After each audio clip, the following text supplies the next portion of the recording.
یکی از بزرگترین غلط فهمی ها این است که وقتی مردم مرتکب گناه می شوند فکر می کنند راهی برگشت وجود ندارد و چون امیدی ندارند گناهانشان را تکرار می کنند. آنان رحمت الله متعال را فراموش کردند. برادرم، یک بار بیندیش، زمانی که یک شخص به اسلام رو می آورد گناهانش کاملا پاک می شود، درست مانند طفلی که نو تولد می شود. اگر چنین پاداش برای یک فرد نو مسلمان داده می شود، پس برای فردی که از قبل مسلمان بوده و مرتکب گناه شده اما پشیمان است چه پاداشی در نظر گرفته شده است؟ مطمئناً راه برایش وجود دارد. برایش فرصتی برای بازگشت به سوی خالقش وجود دارد و آن فرصت توبه است. راهی زیبا برای بازگشت به سوی خالقمون، به سوی پروردگارمون. قل یا عبادی الذین اسرفوا علی انفسهم لا تقنطوا من رحمت الله. در این آیت الله متعال رحمت خود را برای ما نشان می دهد که چگونه می توان به راحتی به سویش بازگشت و توبه راهی است که با واسطه‌اش پاداش و بخشش را به دست آورده می توانیم. پیامبرمان محمد صلی الله علیه و سلم فرموده است که الله متعال می فرماید ای بندگانم، همه اتان گمراه هستید جز آنانی که من هدایتشان کردم. از من طلب هدایت کنید تا هدایتتان کنم. ای بندگانم، همه اتان مرتکب گناه می شوید و من می بخشم. از من طلب بخشش کنید تا شما را ببخشم. نظر به این حدیث الله متعال ما را به توبه کردن دعوت می کند. در حدیث دیگر روایت است که شیطان لعین به الله متعال گفت پروردگارا، به عزتت قسم که بندگانت را تا زمانی گمراه می کنم که روحشان در بدنشان باشد. الله سبحانه و تعالی در پاسخ شیطان فرمود به عزت و بزرگیم قسم که آنان را تا زمانی می بخشم که از من طلب مغفرت کنند. سبحان الله. این است رحمت الله متعال نسبت به ما بندگانش. الله تنها ما را به سوی خود دعوت می کند. حتی کسی را که توبه می کند دوست هم می دارد. چنانچه می فرماید ان الله یحب التوابین و یحب المتطهرین. علاوه بر آن الله متعال کسی را که توبه می کند کمک هم می کند. در حدیث زیبای محمد صلی الله علیه و سلم فرموده است که در زمانهای گذشته مرد 99 نفر را کشته بود و خیلی هم پشیمان شده بود. او میخواست توبه کند و نزد راهبی رفت و برایش گفت من 99 نفر را کشتم، آیا راه برای توبه کردنم وجود دارد؟ راهب گفت نه، راه وجود ندارد. و آن مرد راهب را نیز کشت و او 100مین نفری بود که توسط وی کشته شد. از مردم درباره عالم خوب پرسید. مردم آدرس عالمی را برای او دادند و او نزد عالم رفت و برایش گفت من 100 نفر را کشتم، آیا راهی برای توبه کردن وجود دارد؟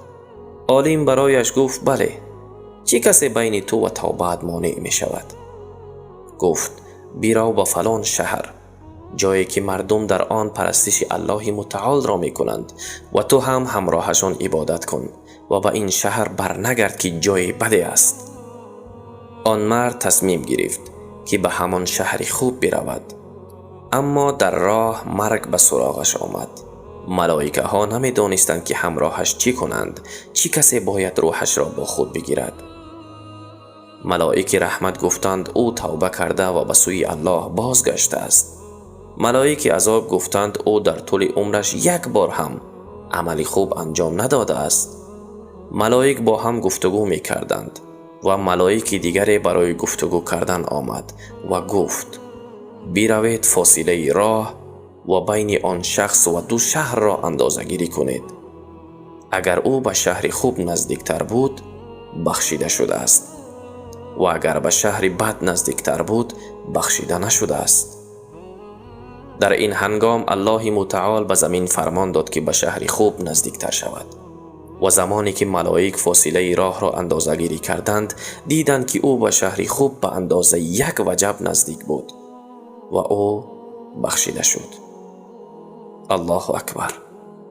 الله متعال بنده‌اش را که در فکر توبه باشد چنین کمک میکند و نه تنها این، بلکه الله در سوره فرقان می‌فرماید که او حتی اعمال بدمان را تبدیل به نیکی‌ها می‌گرداند در صورتی که توبه نموده به سویش بازگردیم.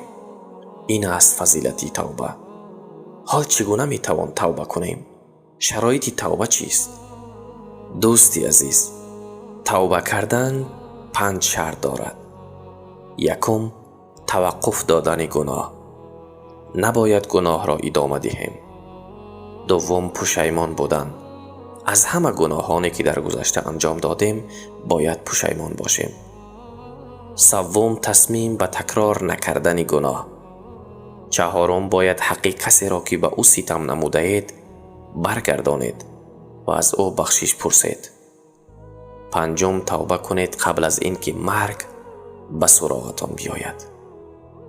به یاد داشته باشید که توبه تا زمان قبول می شود که فرشته مرگ را نبینید. بعضی ها به این فکرند که حالا این گناه را انجام می دهم بعداً توبه می کنم، اما آگاه باشید که بعضی ها فرصت توبه را پیدا نکردند و مرگ پیش از توبه کردن به سراغشان آمد. پیامبر صلی الله علیه و سلم فرمود هر یک فرزند آدم گناهکار است. شما نمی توانید انسان باشید مگر این که مرتکب گناه شوید. اگر شما گناه نکنید شما فرشته خواهید بود. شما تبدیل به فرشته خواهید شد. این فرشته ها هستند که گناه نمی کنند. این ناممکن است. شما انسانید و انسان محدود به عادات است و این یک حقیقت است. این دقیقاً چیزی است که پیامبر صلی الله علیه و سلم فرمود. هر یک انسان گناهکار است. بعدش چی؟ اگر ما همه گناهکاریم به همین معناست که هممون یکسان هستیم؟ نه. رسول الله صلی الله علیه و سلم تأکید نمود بهترین گناهکاران. بله، پس بهترین گناهکاران نیز وجود دارد. بله، برای گناهکاران درجات وجود دارد. همه گناهکاران یکسان نیستند. پیامبر صلی الله علیه و سلم فرمود بهترین آنها، یعنی ما همه گناهکاریم ولی بهترین گناهکاران در بینمان وجود دارد. بهترین گناهکاران کسانی هستند که توبه می کنند. توبه، این است راه حل. این است راه بیرون رفتن. این است معنای پاک کردن گناهانی که مرتکب شده ایم. راه حل دیگری وجود ندارد. هیچ راه گریز جز توبه وجود ندارد. و به همین خاطر توبه برای ما یک گزینه انتخابی نیست. توبه برای ما یک عمل داوطلبانه نیست. توبه یک امر واجب است، نه انتخابی. توبه بالای هر مسلمان و هر انسان اجباری است. توبه چیزی است که انجام آن بر ما لازم است. این یک کار انتخابی نیست، در حالی که ما می‌دانیم هممون گناه می‌کنیم. در حالی که می‌دانیم هر یک ما نافرمانی الله را می‌کنیم. یگانه راه حل ما این است که خود را با واسطه توبه پاک بسازیم. و به همین خاطر است که الله متعال به ما فرمانی توبه کردن را می‌دهد. و توبوا الی الله جمیعا. همه به درگاه الله توبه کنید.